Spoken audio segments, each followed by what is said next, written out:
Hey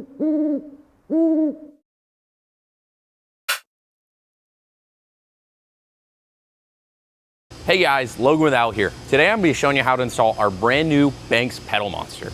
I'm also going to be showing you how to install the Banks iDash. I'm going to be splitting this video into two parts. So the first part's just going to be the Banks pedal monster. That way if you have the Banks pedal monster standalone, you're able to see how to install that. And then the second part, I'll go through the steps to install the iDash as well as the stealth iDash mount that we sell. So let's get into the install. First thing you're wanting to make sure you do, pull your van in, park it wherever you're gonna be doing it, open the door and let it sit for about 10 minutes, and then we'll disconnect the battery. All right, now our first step that we're gonna be doing, we're gonna be heading into the van. Right back in there where you can see that red wire, there's your main ground disconnect. So if you reach in there, you'll press a red tab and pop, and you'll pull it right out, and that'll completely disconnect the battery. We just wanna make sure we do that before the install, make sure we don't throw any check engine lights or cause any problems with our pedal monster or our iDash install. So I'm gonna get in there and pull it on out. Alrighty, we're gonna go ahead and reach on right back in here. Pull this cable out. You can see there's that red tab I was talking about. You're gonna pull down on that, or push down on that and pull this back and outwards, and we'll disconnect from the battery ground post right back in there. Now we're gonna come on over here. I'm gonna grab some zip ties, some flush cuts, and we're gonna grab the actual Banks pedal monster. I'm gonna show you where we install it, but just on the throttle pedal right back in there, there's a plug right on top of it. You're gonna push that white tab up, pull it in and pull that plug out. And then you're gonna go ahead, take your new plug on your Banks pedal monster, plug that into there, and then your receiving plug right here, you're gonna go ahead and take the factory plug and plug it into there. Then we're gonna route this up and over the brake pedal and through a little hole. Now, you always wanna be really careful when you're mounting this thing up. You wanna make sure this side's facing outwards. Right here, there's this little button, and that's the only way you're gonna be able to connect your phone. So you're gonna have to press this little button when you go to pair it with your phone. So we wanna make sure this is facing outwards and in an easy enough area that you can press that button. So let me get in there and I'll show you how to do it.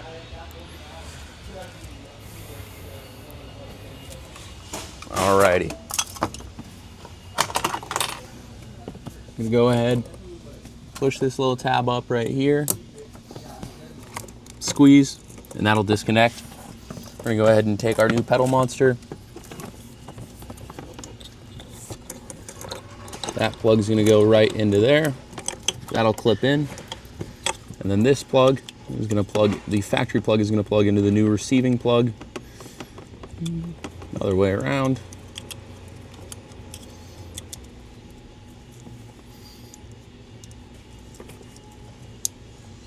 And then we're gonna lock that in. And then we're gonna take the pedal monster unit, we're gonna feed it up and over.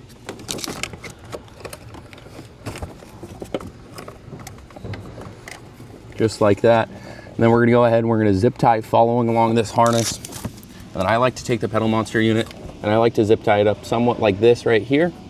You're gonna wanna make sure that you leave it out for now so that we can get it plugged in. But I'll grab the plug and I'll show you that. Now, once we have that ran up and over, we're gonna go ahead and grab our OBD plug. And on the back side, it's gonna be a 4-pin. Now, this is only gonna apply if you're doing the pedal monster standalone.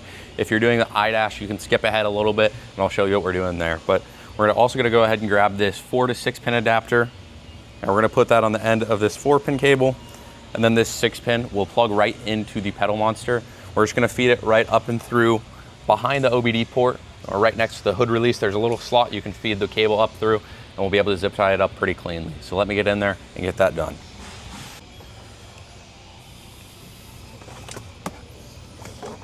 Alrighty, we'll feed that on up right there. We'll grab our OBD2 plug, plug it in. You can see this slot that I ran it through just right here. This will come over. And then we'll take our other end that we put that 4 to 6-pin adapter on, and we'll plug it into either slot. I like to do it on the left one. And then we can go ahead and get this all zip tied up, and you can get your phone paired up to it and get everything going. Now that we have the Banks pedal monster in there, if you're just doing the pedal monster standalone, you can go ahead and get your phone all paired up to there, mess with the settings, and see what you think is the best feeling pedal position for you. Otherwise, if we're moving on to the iDash Pro, I'll show you our next steps. And that cable that was running from the OBD port, if you plug that into the pedal monster, you're gonna wanna unplug that, and that's gonna go up to our iDash. So we're gonna start ripping some panels apart, and I'll show you what we're doing as we go. Alrighty, we're gonna go ahead and start by popping this panel right here off. That'll just pull out. You can see we have a few clips on the back side here, so that'll just pull right out. And then we're also going to go ahead, this panel right here, same thing. That'll just pop right out.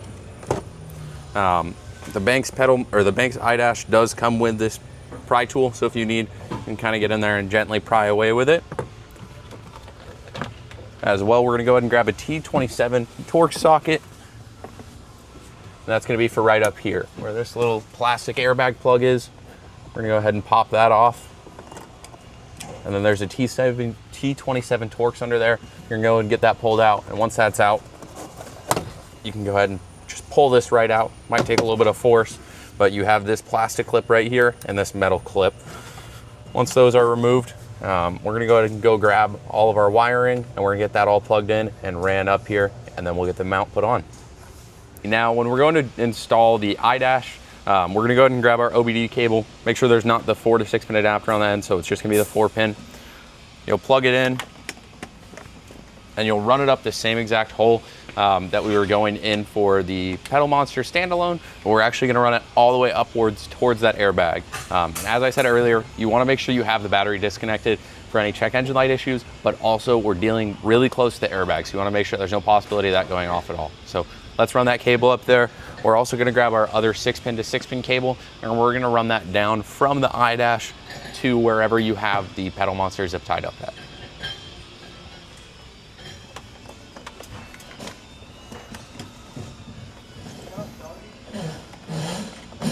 Alrighty, now we're going to come on in here. Once we have the A-pillar out, we have our 2 cables ran up right here. The way that Banks suggests doing this is kind of just cramming the wires in there. I found that it puts a lot of pressure on the wires, and I don't want to damage the wires over time. So I found if you do a little bit of trimming to this right here, and I'll show you the trimming I'm doing, you won't have any issues down the line, and it just makes for a cleaner looking install. So let's do that.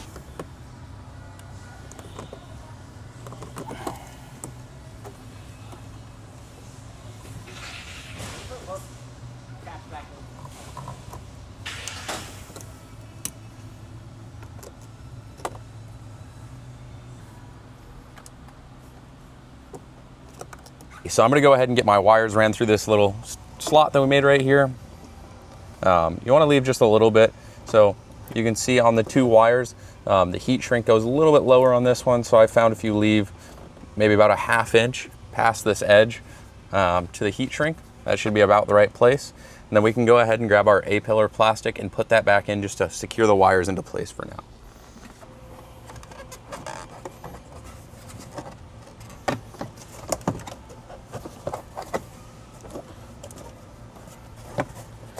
We're just going to get the bottom loosely pushed in.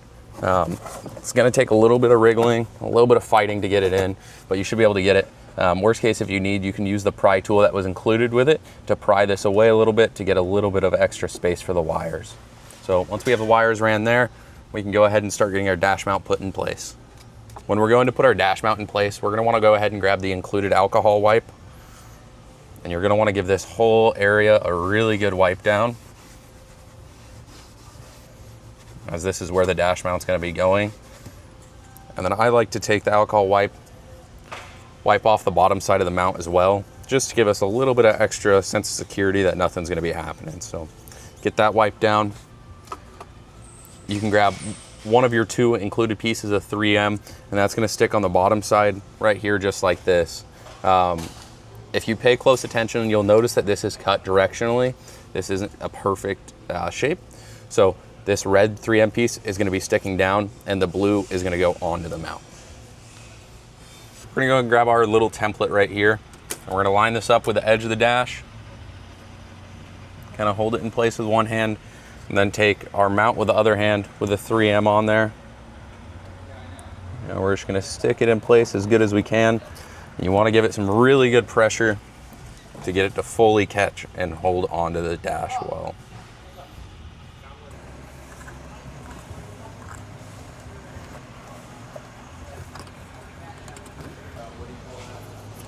Once we have the wires ran into the iDash stealth pod mount, we're gonna go ahead and plug it into the back side of the iDash. You'll see you'll have your 4-pin connector right here, your 6-pin connector right here, and that should correspond with the wires that you ran up to here. So get those put in, and we can get our A-pillar slapped back into place, get that bolt back put in place, put all of our trim pieces back on, get everything zip tied up, and your install is complete. There we go.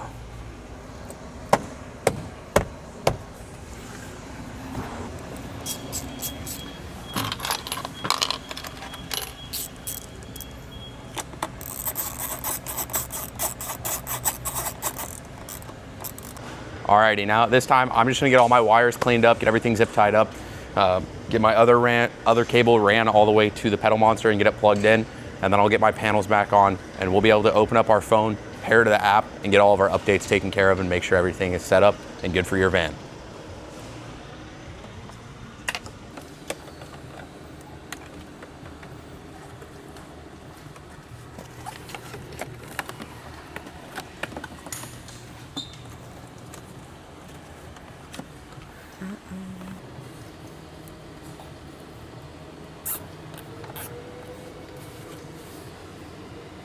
Alrighty, went ahead and got all the panels put back in, got everything all zip tied up, plugged in the pedal monster now. All we gotta do now, plug the battery back in and get the van.